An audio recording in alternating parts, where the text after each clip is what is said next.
I used to believe there was a place for every season of life.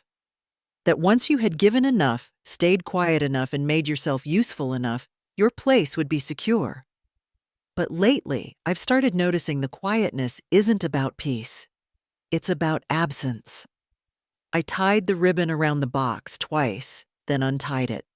The lavender had faded to a dusty gray, and the ends were frayed.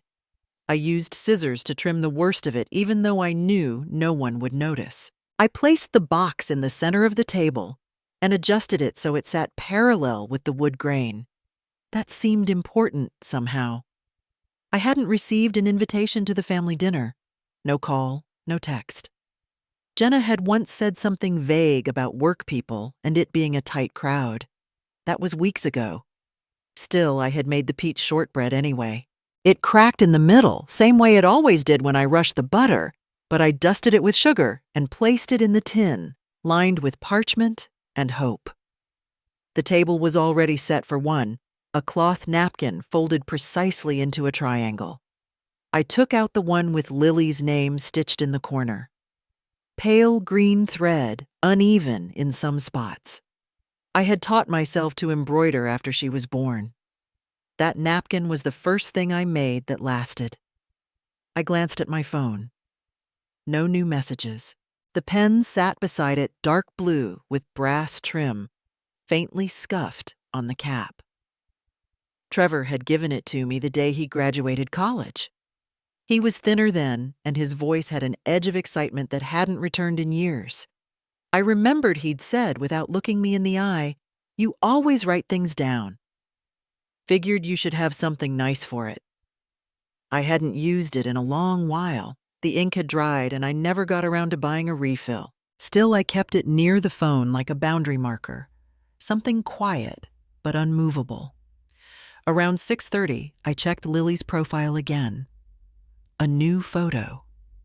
She stood next to Trevor holding a glass of something pink, a sunflower pinned in her hair. Jenna was beside them, her hand resting lightly on Victoria's shoulder.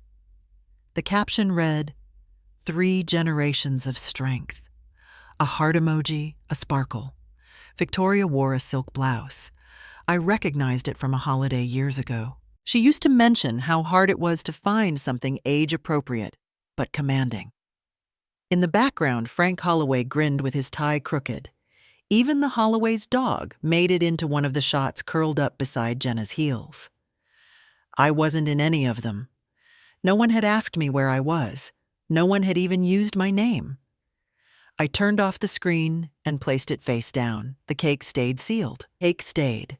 I made tea, not the expensive kind. Jenna once bought me just the box brand from the pantry, and drank it slowly. The heat curled up through my throat, but I barely tasted it. I pressed my palm against the side of the mug, feeling the ceramic cool gradually. Trevor used to call every Sunday. Now the gaps between his calls had grown like tree rings, gradual widening with time. Last month he had come by to pick up some papers I kept in the lockbox. He stood in the entryway like a guest complimented the curtains as if he hadn't grown up behind them. He'd said in that light way he uses when something serious is beneath it, "You know, sometimes I wish Jenna's mom had raised me. She's just clearer somehow, less complicated." I hadn't replied. Just handed him the file and kept my hand steady. That night, I looked for something to sew. There wasn't anything broken. I sat anyway, needle in hand, thread wound around my finger. It left a slight mark. I never pierced the fabric. Now, sitting at the table with the wrapped cake and the silent phone, I folded Lily's napkin again. The corners didn't quite meet. I folded it a second time. My hands moved on their own. A car passed outside. Its lights flicked across the wall, stretching my shadow along the cabinetry. I thought of Jenna's words again, tight crowd. "Not the right mix, you should rest this one out." A long time ago, I might have asked for clarification. I might have said, was it something I did? But I had learned that asking invites explanations you can't unhear. The candle on the sideboard stayed unlit. I had set it out in case someone came by, just in case Trevor remembered and stopped in to say he was sorry. Or Lily called to say she missed the stories I used to tell her at bedtime. The house was quiet. Not lonely, not full, just quiet. I rinsed the teacup, wiped the spoon, and placed them back exactly where they belonged. The sponge smelled faintly of lemon. I squeezed it twice and set it on the edge of the sink, same as every night. I walked past the cake box and didn't touch it. The pen sat still. No one had knocked. No one had called. The phone lit up briefly with an alert, just a news notification. I didn't reach for it. I sat again, placed both hands on my knees, and listened to the slow tick of the wall clock. The air had that slight echo you only hear when you know no one else is coming. I looked once more at the folded napkin. The stitch in the L had loosened. It reminded me of an old promise not quite undone, but not whole either. I didn't fix it. I didn't pick up the phone. I didn't open the cake. And I didn't speak. Not because I was waiting, but because I finally understood there had never been a place set for me at that table. And silence this time was not the absence of sound. It was the sound of truth, at last, no longer argued with. I used to think that if I folded myself small enough, they might forget the parts that didn't fit. After Charles passed, I filled the house with chores and careful meals. I stopped setting 2 plates. I removed his coat from the hallway hook, but kept the cufflink box on the dresser. Trevor was 22, then full of plans half formed and stretching too wide. He came home less and less. I told myself it was normal. I told myself not to need much. When he brought Jenna around the first time, I'd ironed my blouse twice. It still didn't sit right on the shoulders. She looked at it once, blinked slowly, and asked if we had Wi-Fi. I said yes, even though I wasn't sure. After she left, I learned how to reset the router. I began calling Victoria ma'am the second time we met. She corrected me, said it sounded old, but not with warmth. I think she preferred it. It gave her something to tilt her head at. Every Thanksgiving, I brought a hostess gift. A tin of brittle, 1-year imported tea, another. One Christmas, I gave her hand lotion wrapped in linen. She thanked me once without removing her gloves. At Lily's first ballet recital, Jenna waved me toward the row in the back. Better view for pictures, she said, even though the front had empty seats. I stood while Victoria took the aisle spot, and Frank spread his coat across the other. I never asked for my own photos afterward. I just waited for whatever made it onto the family group text. Sometimes my head was cut off. Sometimes I wasn't in the frame at all. When they argued Trevor and Jenna, I learned not to take sides. I told him, let it go. You're the husband. Hold steady. Once, after a quiet dinner, he lingered in my kitchen. I handed him a tin of leftovers and reminded him that kindness outlasts correctness. He didn't answer. He just nodded the way men do when they're already turning away. One evening, Jenna said it outright. She stood in my entryway with her arms folded, a purse slung stiffly on her shoulder. You're always so stuck in your time. It's exhausting. I opened my mouth, then closed it, then said, all right, as if she had made a reasonable point. I apologized for the tone I hadn't used for the opinion I hadn't offered. Later, I found the purse hook on the wall slightly loose. I tightened it with the small screwdriver I keep in the drawer with birthday candles. For years, I hosted Lily's birthday parties. I knew what flavors she liked.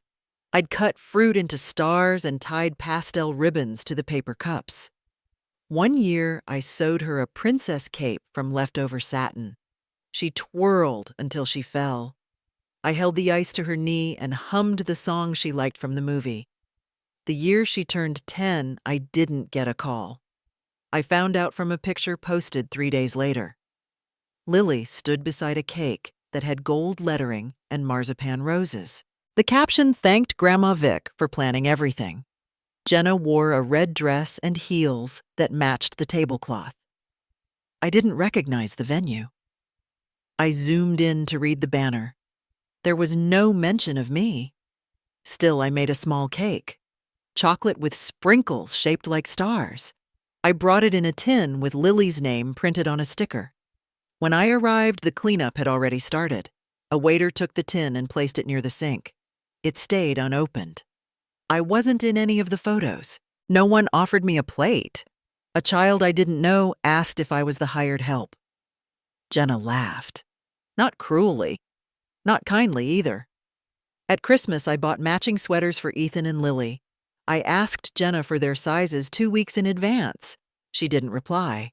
I guessed. They fit, almost. Lily's sleeves were short.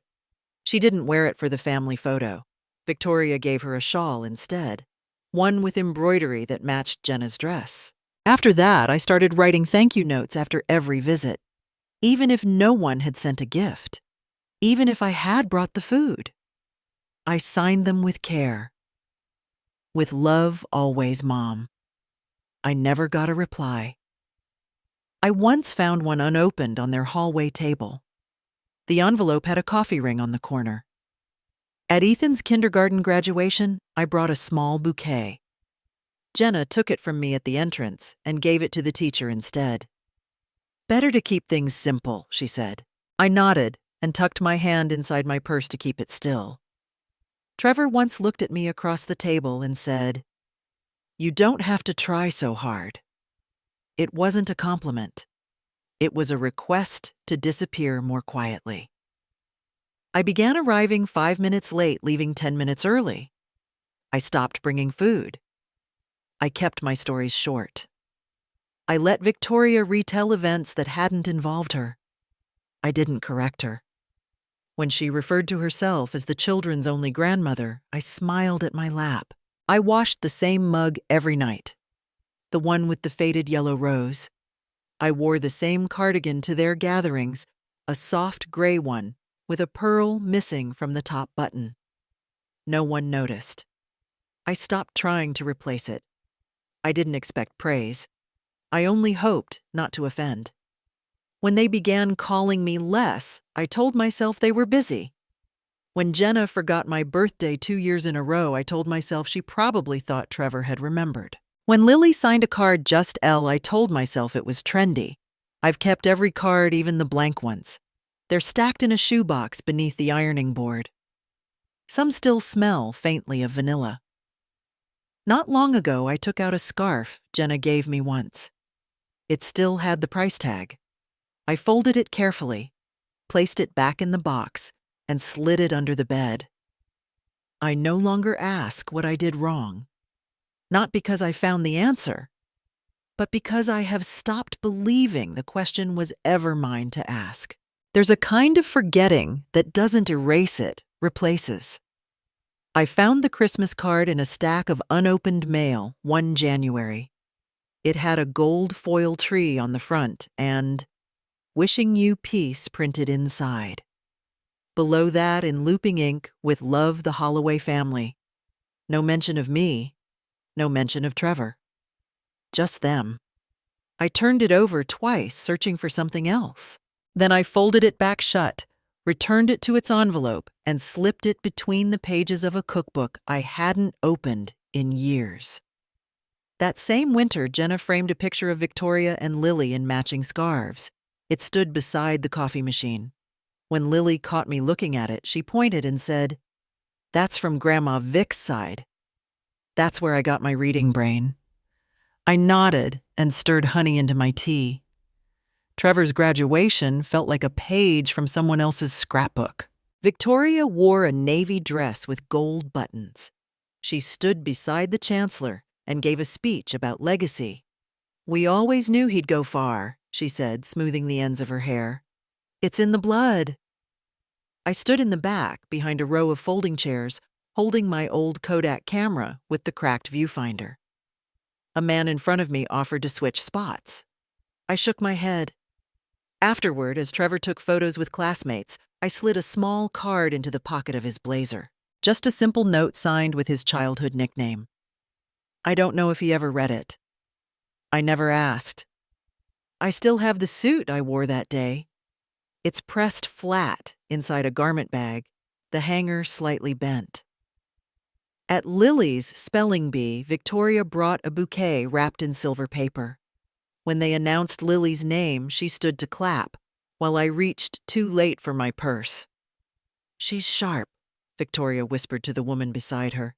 Just like her Aunt Colleen, on our side. I smiled and mouthed good job as Lily looked my way. I don't think she saw.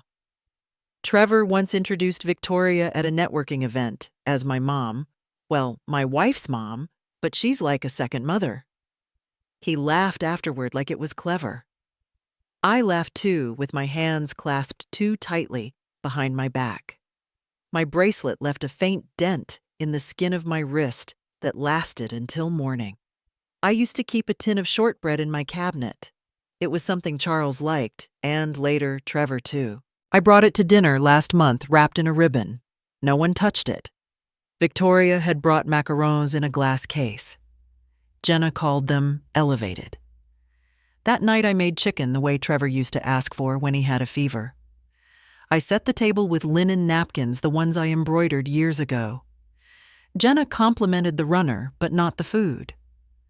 Halfway through dinner, I mentioned the old loan, the one I gave when Trevor opened his marketing firm. I know it wasn't much, I said, folding the corner of my napkin, but I never wanted interest. Just wondered if it might come back when things settle. Trevor didn't look up. He reached for his wine. Then he laughed once short. You always circle back to money. I kept my eyes on the table. You know, he went on, sometimes I think I'd have turned out different if Jenna's mom had raised me. Maybe I'd have better taste. A sharper sense of refinement. The clink of glass against plate echoed too long. I noticed a spot on my fork that hadn't come clean. I set it down slowly. His face was blank. Jenna poured herself more wine. I didn't speak right away. Just watched him, the angle of his jaw, the way his fingers still curled when he was unsure. Same as when he was 5 and didn't know how to ask for help. You've finally said what you've been thinking for a long time. That was all. No raised voice. No story to defend myself with. I stacked the plates and carried them to the sink. The rest of the meal passed in silence, except for the sound of Ethan tapping on a tablet under the table and Lily asking for sparkling water. Later that week, a package arrived. A sweater from Jenna wrapped in tissue paper. No note. The tag still on. I placed it on the top shelf of the hallway closet next to the board games no one asked to borrow. I sat at my desk that evening, opened my checkbook, and wrote a small donation to the library, in the memo line, for quiet corners. I sealed it in an envelope and placed it beneath the candlestick next to a button from one of Trevor's baby shirts. The fabric still held a faint scent I couldn't name. That night I dreamt of a row of chairs, all empty except one. Victoria sat in the center. Everyone applauded. I woke before they called her name. I no longer ask where I went wrong in the timeline. I only remember moments. Small, sharp ones. A name scratched from an invitation list. A gift placed beside the trash instead of under the tree. A voice saying, "You're overthinking again." A hand brushing past mine without noticing. The sound of my own breath when no one answered the doorbell. There's a drawer in the back of my kitchen. It holds spoons too worn for guests and photos no one wanted framed. Some days I open it just to remind myself what's still mine. Some signatures live longer than intentions. I kept a copy of the document in the top drawer of my desk underneath the sewing kit and a yellowed recipe for molasses cookies. The paper was smooth, heavier than it looked, the kind that made a pen drag just a little. I remembered the afternoon I signed it, Trevor standing beside me, tapping the folder with one finger. Jenna at the sink, humming something tuneless. It's just for the loan, he'd said, not looking up. We'll file it and forget it. It had my initials in 3 places, my name printed twice, and no room left for questions. The envelope from the bank arrived on a Tuesday. I opened it with the same letter opener I'd used since Charles passed. Inside, a single-page certificate with new names printed in a fresh, unwavering font. My name was gone. I read it once. Then again, slower. I folded it neatly and set it next to the salt shaker, which still had the chip from when Trevor was 11 and had knocked it off the table reaching for the butter. Later that afternoon, I walked to their house. I didn't call ahead. The door was unlocked, as it always was. Jenna was setting the table, lining up forks with the edge of each placemat. She glanced up, blinked, and continued aligning silverware. I handed her the paper without a word. She read it, standing one hip leaned against the counter. Then she set it down and smoothed her blouse. We thought it was time. You don't need the stress. At your stage, peace matters more than property. Victoria was sitting on the couch with a cup of herbal tea. She wore a coral sweater with a brooch shaped like a swan. It's not about ownership, she added without being asked. It's about legacy. You gave them the start they needed. That's something to be proud of. I turned to Trevor. He was pretending to read something on his phone, thumb-scrolling aimlessly. Did anyone plan on telling me? He didn't answer. He didn't even pretend to misunderstand. Just shifted his weight from one foot to the other. I noticed the frames on the mantel. All new. One from Lily's recital, another from their anniversary in Nantucket. No photos that predated their marriage. No photos of Charles, none of me. I sat down not because I was tired, but because I needed something to anchor me. The couch cushion had lost its give. I ran my finger over the edge of the folder. The cardstock was still warm from being in my coat pocket. Jenna picked up the document again and placed it under a tray. We didn't think you'd want to be burdened with all this anymore. I didn't respond. I looked at Trevor, and for a moment I saw the boy who once gave me a seashell and said I should keep it for when I felt small. I had it in my jewelry box, still between an old hairpin and a thimble. Victoria lifted her cup. You've always been practical, Elaine. That's something I respect. I stood and nodded once, not in agreement, just to acknowledge that I had heard. No one followed me out. At home, I laid the certificate flat on the dining table. The afternoon light didn't soften the ink. I sat with it a while until the shadows on the table shifted. Then I opened a drawer and took out a box I hadn't touched in years. Inside a ledger I once used to track Charles's business expenses, a keychain from our first house, and a felt-tip pen dried out at the tip. I thought about the way Trevor used to sign his school permission slips crooked letters like he couldn't wait to be done with them. The same habit, it seemed, carried over into adulthood. I poured tea and left it untouched.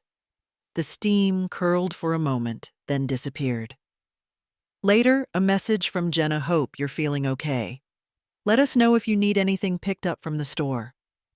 No mention of the paper. No mention of what was taken. I didn't respond. I deleted it. There's a drawer under the sink where I keep plastic bags. One of them has an old copy of the house deed back when Charles and I first bought it. The ink has faded to gray. The paper smells of dust. I placed the new certificate beside it, folded once, then tucked it under the rest. Out of sight, not out of memory. There's a difference between giving and being taken from. I know that now. One involves a choice. The other, a silence that doesn't ask for permission. Some debts don't come with numbers. Some losses don't make a sound. I stopped counting the bruises on my silence when I realized no one else had noticed them. I didn't argue. I didn't ask them to reconsider. The day I saw my name missing from the deed, I folded the envelope in half and placed it under a chipped ceramic bowl near the sink. I had used that bowl for years to hold keys, earrings, notes. It had belonged to my mother. I didn't take it with me. The guest apartment behind the main house had never really been mine, but I gathered the few things I still called my own. A small framed photo of Trevor when he was 7, missing a front tooth and holding a sunflower. A faded scarf my sister gave me in 1973, frayed at the ends. One clay handprint Lily made in kindergarten with her name etched crookedly across the top. She'd handed it to me with both palms open, as if offering a treasure. Jenna texted, "If you need groceries, I can send a few things by Instacart." I didn't write back. I looked at the message for a long time, then deleted it. My phone felt heavier afterward. That night I packed in silence. There wasn't much left.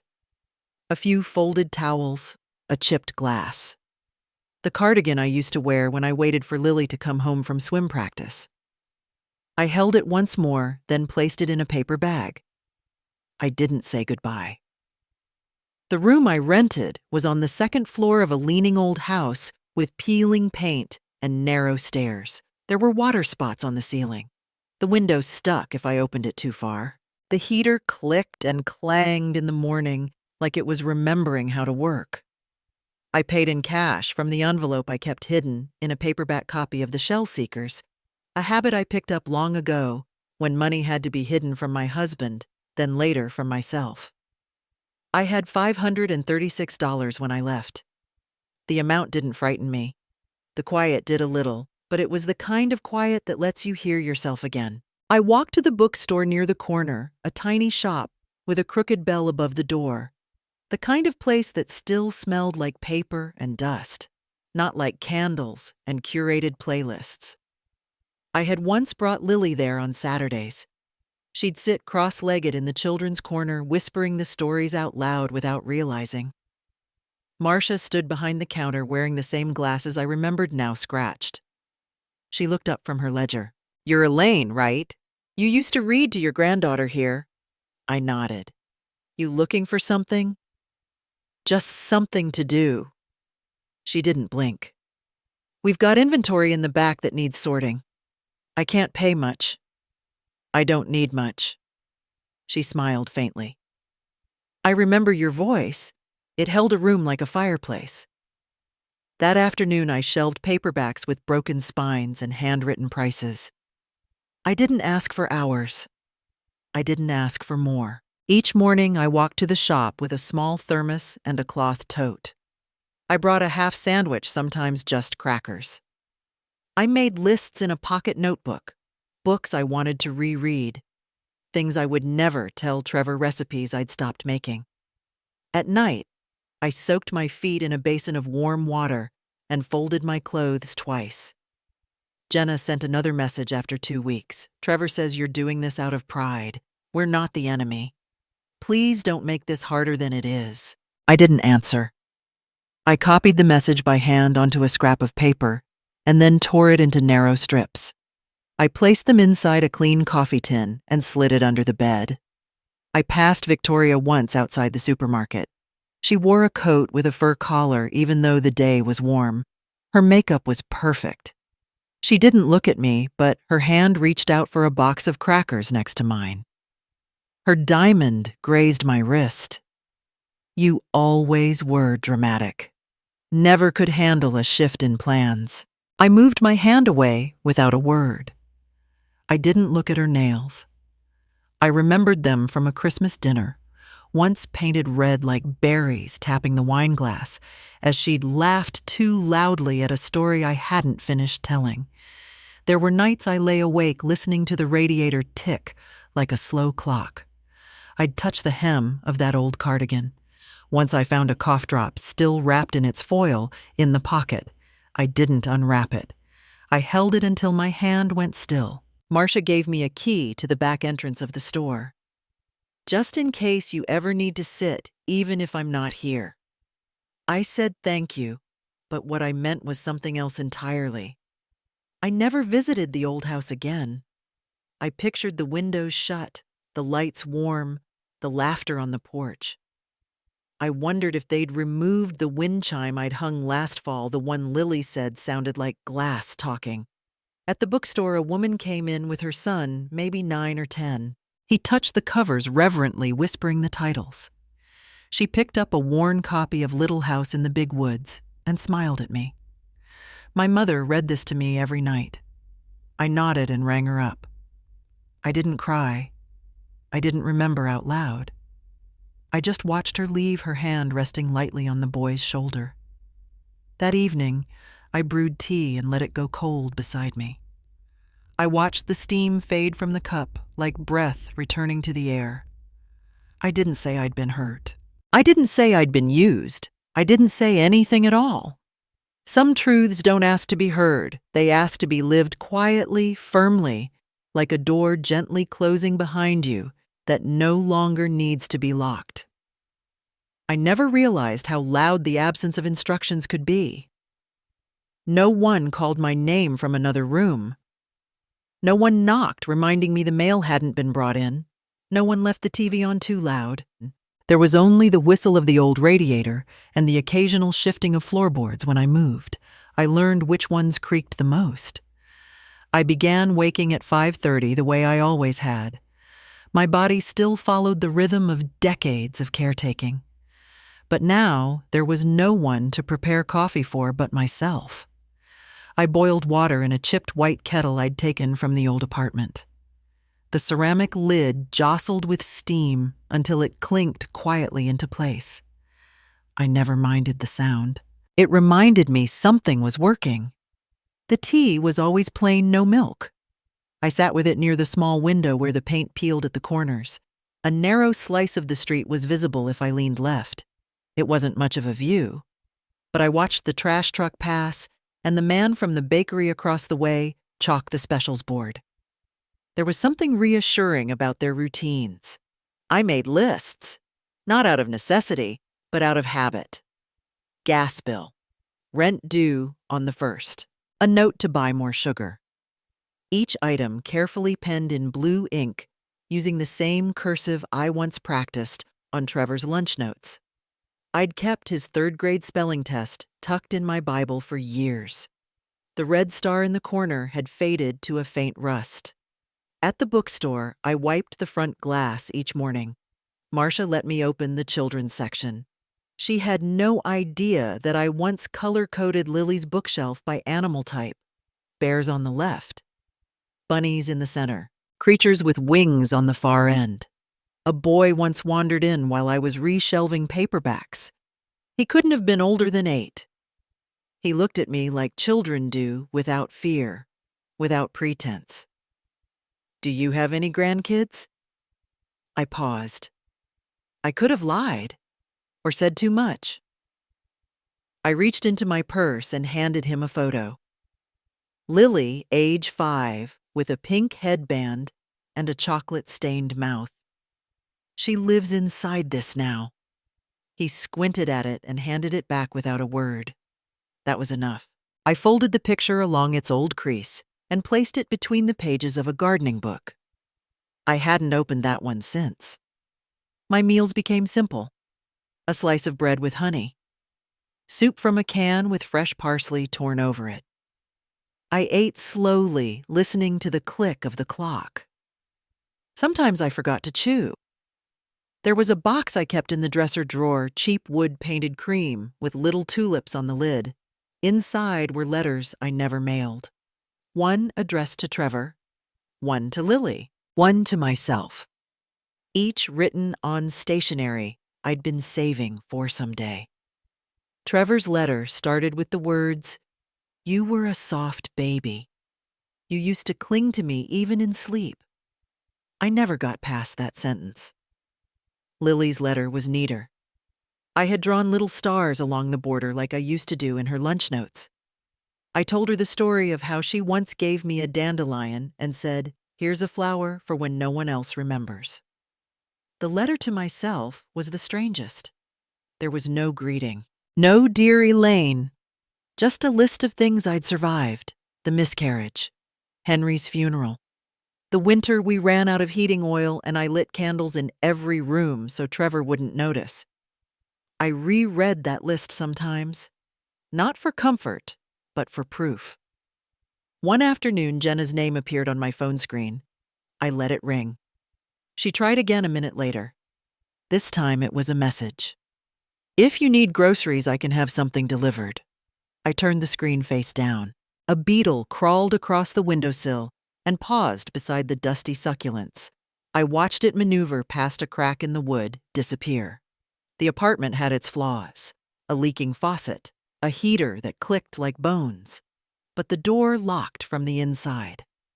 That was enough.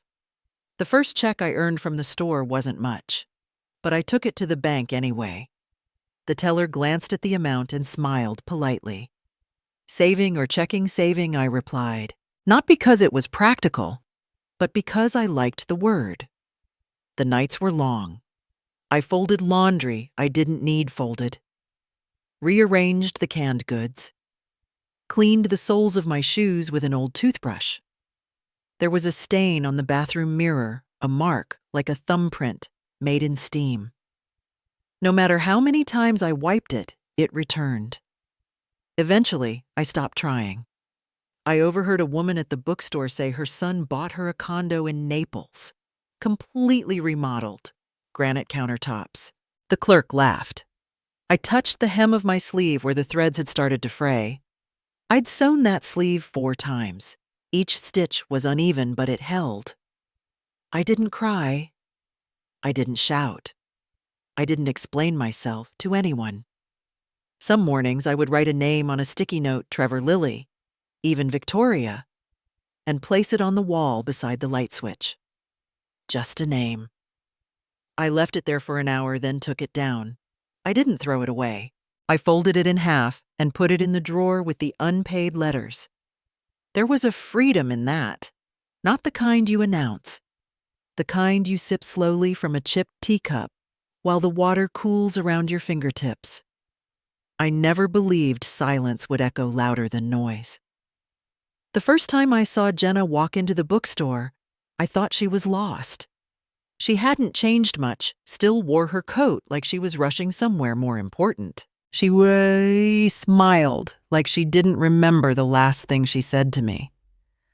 I was just in the neighborhood. She began running her fingers along the shelf of children's books. Lily mentioned you. She misses you. I adjusted the notebook beside the register. She knows how to dial. Jenna blinked, then smiled again, thinner this time. We've all been so busy. Her hand stopped at a book I once read to Lily before bed, one with a yellow spine and a torn corner she used to trace with her thumb. Jenna didn't pick it up. She just let her fingers slide past. She left without buying anything. I didn't offer to help her find a title. 2 days later, my phone buzzed with a message from Trevor. Not a greeting. No preamble.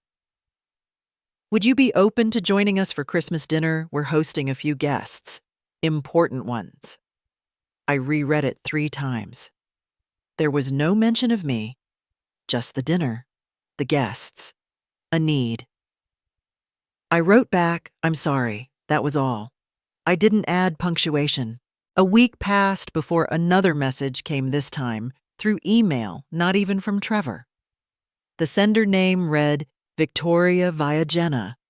I understand you have unresolved feelings, but I hope you won't let personal matters interfere with Lily's social environment. Children need family, especially when others are watching. I printed it out, folded it twice, and slid it under the ceramic pot of the white orchid Jenna once gave me on Mother's Day, an impulse gift, chosen last minute, handed off with a quick, "This was on sale." The petals were curling now, edges brown and thin like parchment. I didn't water it again. Claire Hensley called while I was sorting receipts in the back of the store. I almost let it go to voicemail. I've been asked to mediate a conversation. Her voice was smooth, rehearsed. Trevor believes it's time to clarify the terms regarding the property transfer. He'd prefer to resolve things directly without conflict. I closed the notebook and leaned back in the chair that creaked beneath me. There's nothing unclear. Claire paused. He's concerned there may be confusion on your end about expectations. Then he's welcome to clarify those expectations with himself. I hung up. I didn't slam the phone. I just set it down slowly, face down next to the receipt roll and the cap of a red ink pen that hadn't worked in weeks. That night, I found myself folding napkins cloth one's a habit from old dinner parties.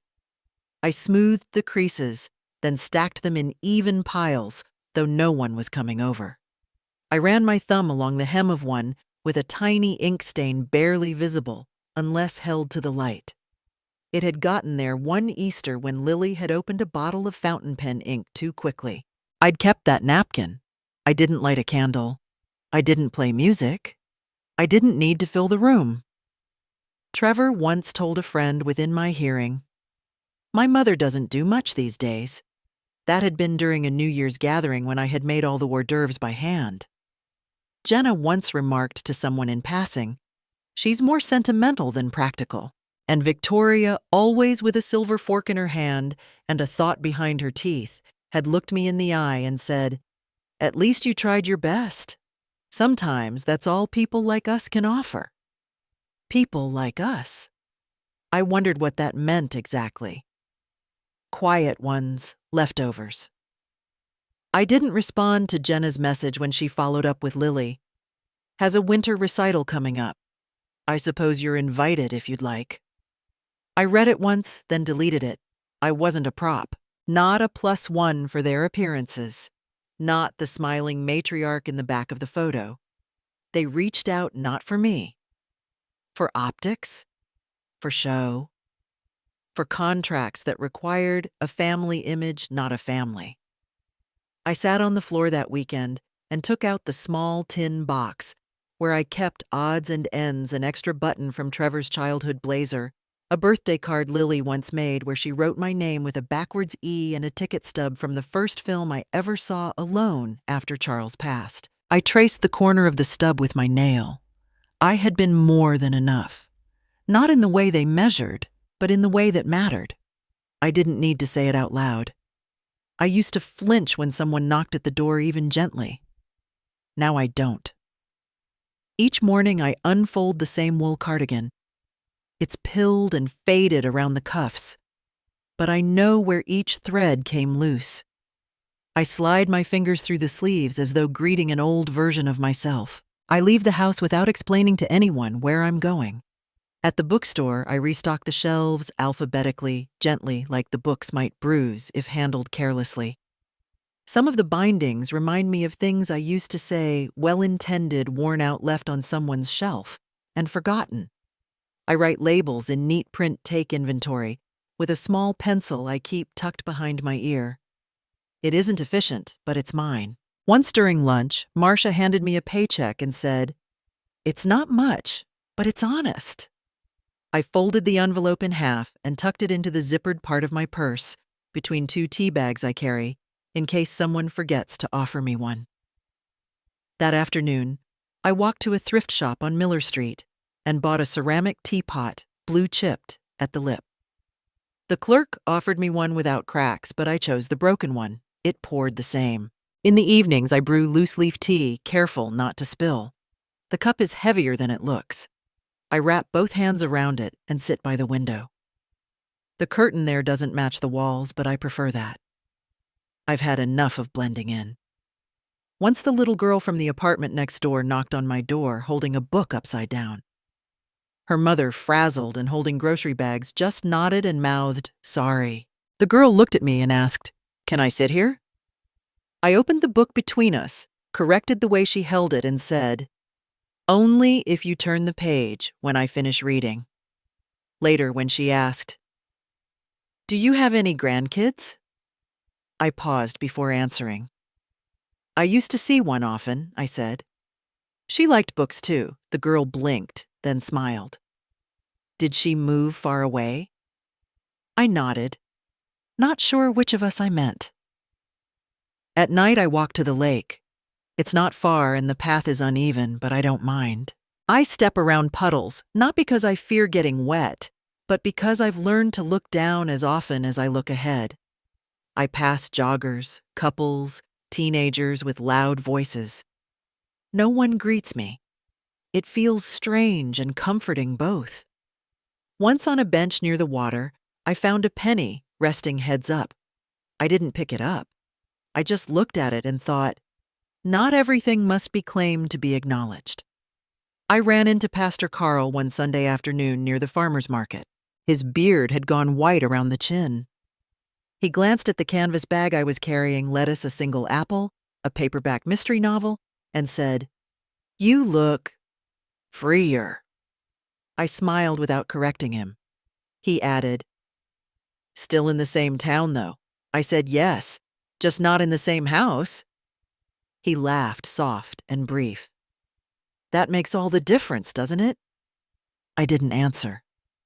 Not because I disagreed, but because I didn't want to interrupt the quiet I'd finally come to enjoy. Back at home, I sorted through old recipes. The ones written in my mother's slanted hand still smelled faintly of cinnamon. I folded them into a small box, tied it shut with twine, and labeled it, "For when I forget what nourished me." Sometimes I do forget. Not the big things, those stay, but the rhythm of my own breathing, the weight of a key in my hand, the way silence sounds when no one is watching. Those need reminders. I cleaned out the last drawer last week.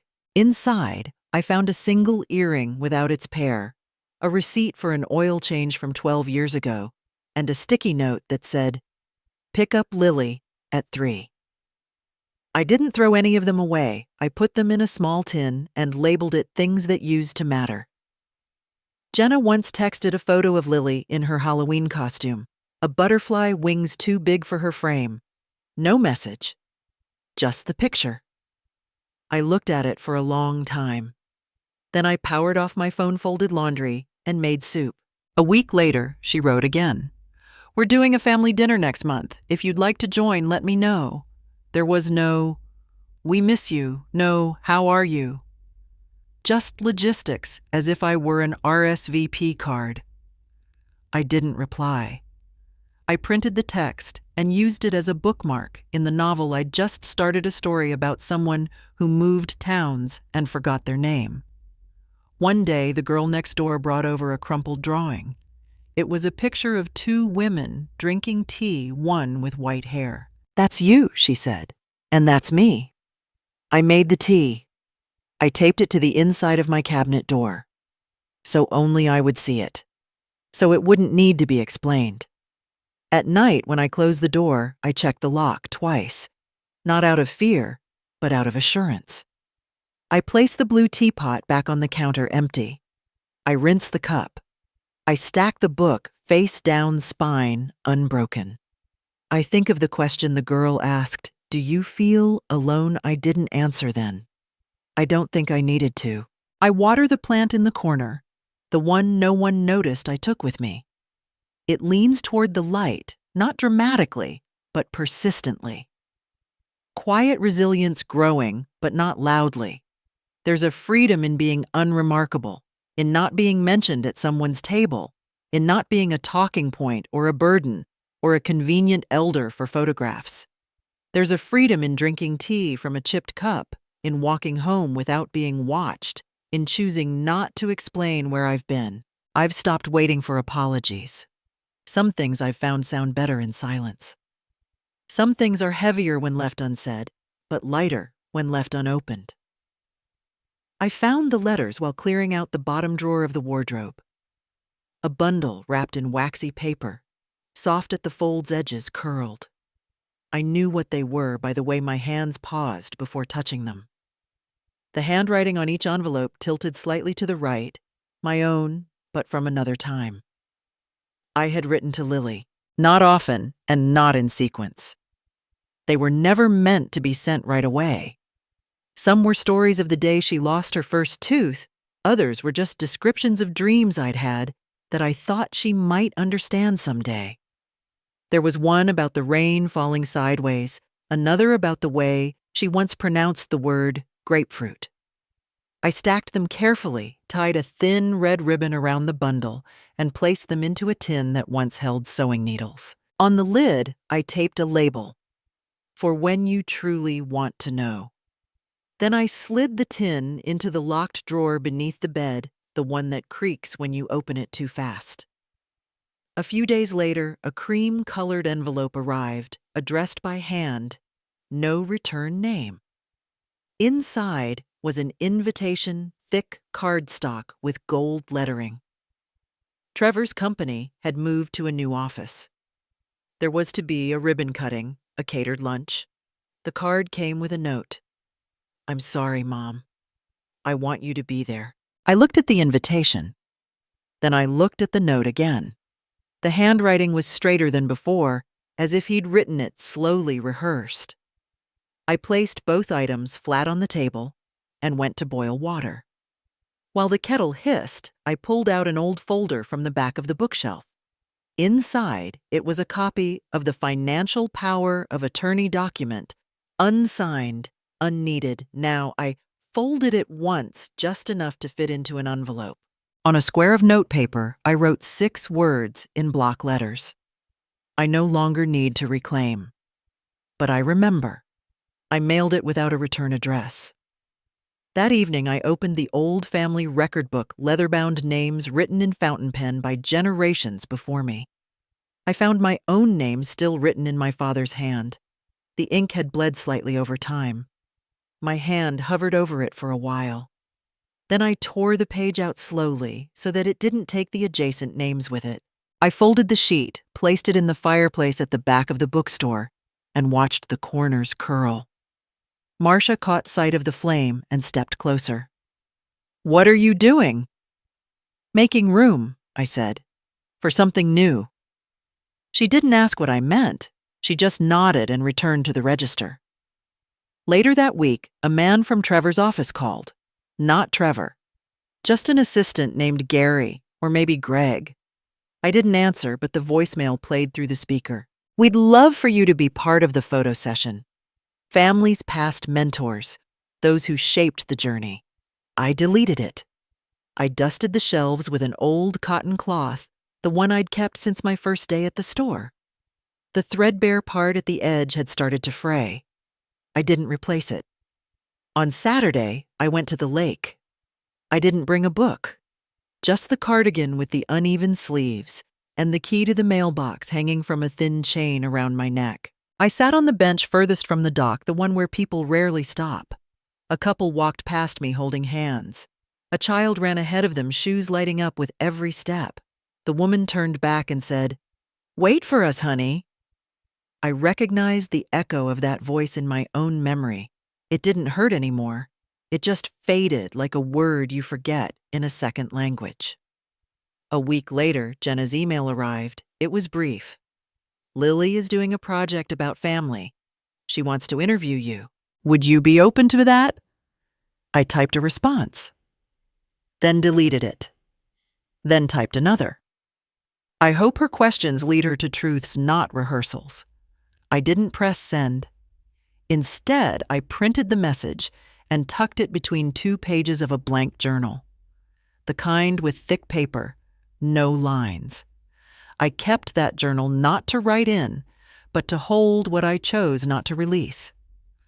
That afternoon, I noticed the orchid on the windowsill had started to lean too far toward the sun. I rotated the pot a quarter turn. The leaves settled. Someone once told me that orchids bloom in stress but rest in silence. I think I finally understood what that meant. There's a difference between letting go and erasing. I no longer carry the need to explain myself at every doorstep. I no longer hope for clarity from people who benefit from my confusion. A neighbor stopped by asking if I'd attend the building's community brunch. "It's just something nice we're doing for everyone." I said, "Maybe next time." I placed the invite in the recycling bin. Some might see that as withdrawal. But I've learned that silence isn't absence. It's selection. I no longer show up for ceremonies meant to restore their image of me. I no longer dress for rooms where I'm merely a placeholder. The copy of the family tree still hangs in Jenna's hallway, I'm sure. My name is probably still there, but I've taken mine back in quieter ways. Not with loud declarations, just a closed drawer, a sealed envelope, a name removed from a page. Not every goodbye needs an audience. I used to wake up to demands. Now I wake up because I'm rested. The tea I make each morning is not the brand anyone bought for me. It's loose-leaf Darjeeling I measured myself in a jar I labeled by hand. The kettle lets out a quiet breath when it's ready, and I pour into the cup. With the hairline crack near the rim, the one no one else wanted, it doesn't leak. It holds just fine. The orchid on the windowsill has bloomed again. I didn't expect it to. Last winter I nearly threw it out. The roots were tangled and gray, the stems hollow. But I cut it back and waited. No ceremony, no miracle. Just pruning, watering patience. Now it stands quietly. 2 flowers open, one still curled. No one will see it but me. That's enough. I set the table with a linen napkin and the newspaper folded once across the center. The headlines no longer set the tone for my day. They're background now, like the hum of traffic far off, or the faint creak of wood beams settling. There was a message from Trevor last week. I left it unread. The preview said enough. Just wanted to, and then the ellipsis. I didn't delete it. I didn't open it either. Not everything needs a response. The notebook on my shelf is nearly half full. I started writing again last month, not letters, not records. Just sentences, observations, a catalog of things I'd once overlooked, the weight of keys in my pocket, the way steam curls above a mug, the sound of a girl laughing in the apartment below. None of it groundbreaking, but none of it asked me to justify my place. A girl named Katie comes by sometimes.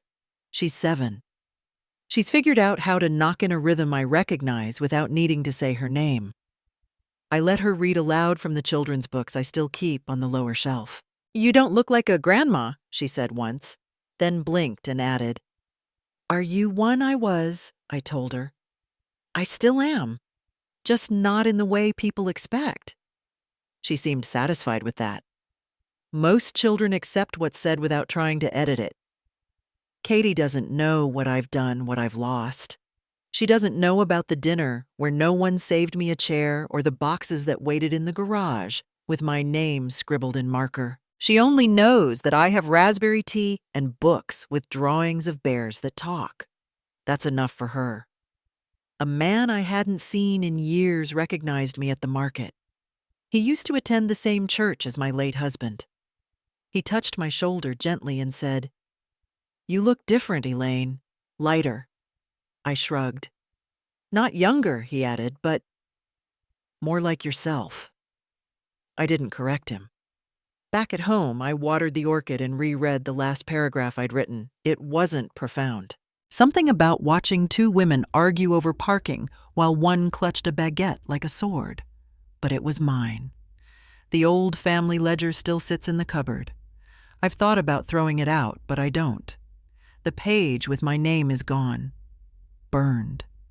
But the spine remains intact, like a tree stump hollowed out by time. It no longer serves its old purpose, but it holds the memory of what once tried to grow from it. On the upper shelf of my closet, I keep a box. Inside Trevor's birth announcement, Lily's first drawing of a Nana and a thank you card from someone I no longer remember. I don't open the box often, but I haven't thrown it away. I don't live in defiance. I live in space I carved for myself. Space I did not ask permission to have. This afternoon I walked to the lake. I took no book, no phone. I sat on a bench near the water and watched a teenage boy throw sticks for his dog. The wind pushed ripples across the surface, and the dog, a shaggy mutt with mismatched ears, barked at its own reflection. The mother called out, "Don't go too far." The boy didn't answer, but he stayed close. I used to say the same thing, and I used to hope someone would say it to me. Now I don't wait for echoes. When I returned, I placed my keys gently in the dish near the door. The ceramic is chipped, the glaze worn away in spots. I keep it anyway. Dinner was a slice of bread with butter and 1 apple sliced thin. I placed them on a plate, not because anyone would see, but because I deserved the same care I used to give. As the sun dipped lower, I opened the window again. The air smelled faintly of rain, though the sky had stayed clear. Somewhere, someone was making stew. I could smell thyme, maybe bay leaves. I sat without music, without tasks. The silence was full, not empty. My tea cooled beside me. I didn't rush to finish it. The light shifted on the floorboards. I didn't turn on the lamp.